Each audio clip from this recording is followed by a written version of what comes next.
Good afternoon, all. Paul from CamelbackTrading.org coming to you this Monday afternoon, July 21st. We're looking at Window Traders market profile of the ES and NQ. So first, the positive, ES is now up on all three time frames as they put the weekly up. NQ is up on all three time frames. But obviously not a very nice finish for the bulls in ES and especially in righty. So righty, which is still in balance on the weekly and daily, go out with a price spike below F and a price pro below L, a double distribution day. They have an afternoon rally high in H, two sets of single prints, and a price pro, but they are still in balance. Keep that in mind.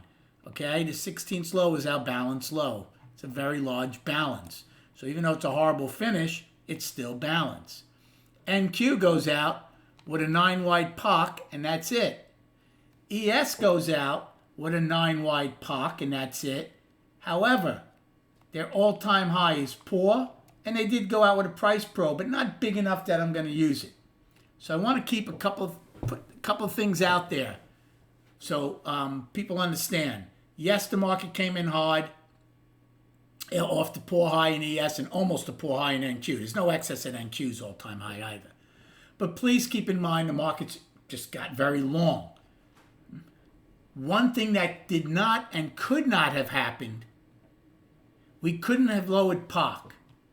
We've talked about this in the past, especially when it's 9 wide or more. ES could have gone down 1,000 points in the last 2 hours and POC would have stayed where it was. That's important. That's a nuance not to ignore. Odds are you'll revisit it. Odds are you'll revisit the poor high. It doesn't have to be tomorrow or next week or next month.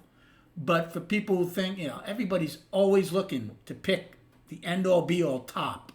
Don't think it's in yet. Okay?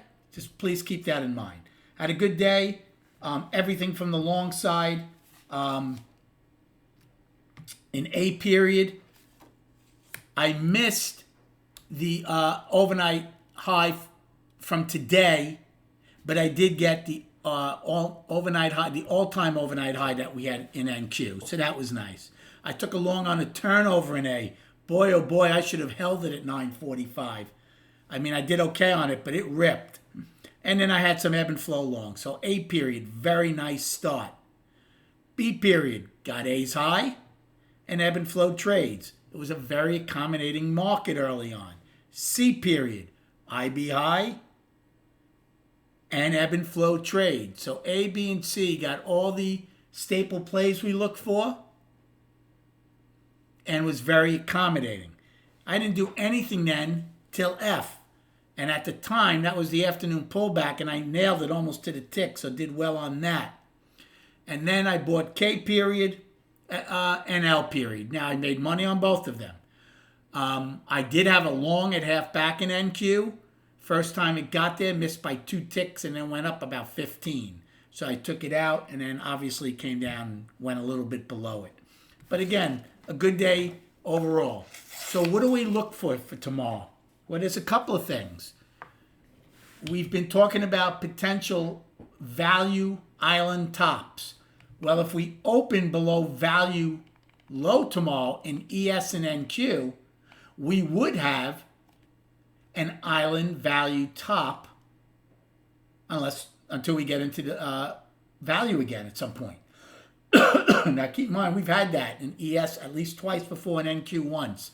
And obviously, we've taken them all out as we continue to go higher. But it's something to keep in mind. Okay? Everybody, I'm sure the bears are looking for a gap low tomorrow and leave not only an island value top, but an island, a legit island top, because you would have, oh no, what am I saying? We didn't have a gap high today. Never mind. I take that back. You can't have that. You would have to have had a gap higher today that held. But we'll see if we get the island value top.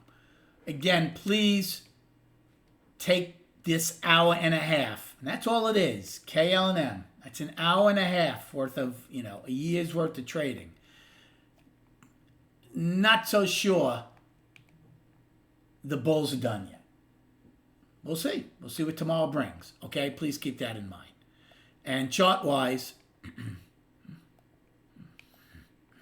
let's see. It's not a good-looking candle, right? Not a good-looking candle. 59 million on the tape, below average, but it's up, as is the weekly. Okay? By the way, we did not have an outside week up last week in ES. I was wrong on that. Okay? I had the wrong number. So ES did not. So coming into this week, it was a 3-week balance, but not an outside week up. But the fact that we took out last week's high, I'm calling it up now. So again, we're up on all 3 time frames. Hope you had a good day trading. Thank you so much for liking and subscribing to this channel. Enjoy your evening, and we will speak prior to the opening tomorrow.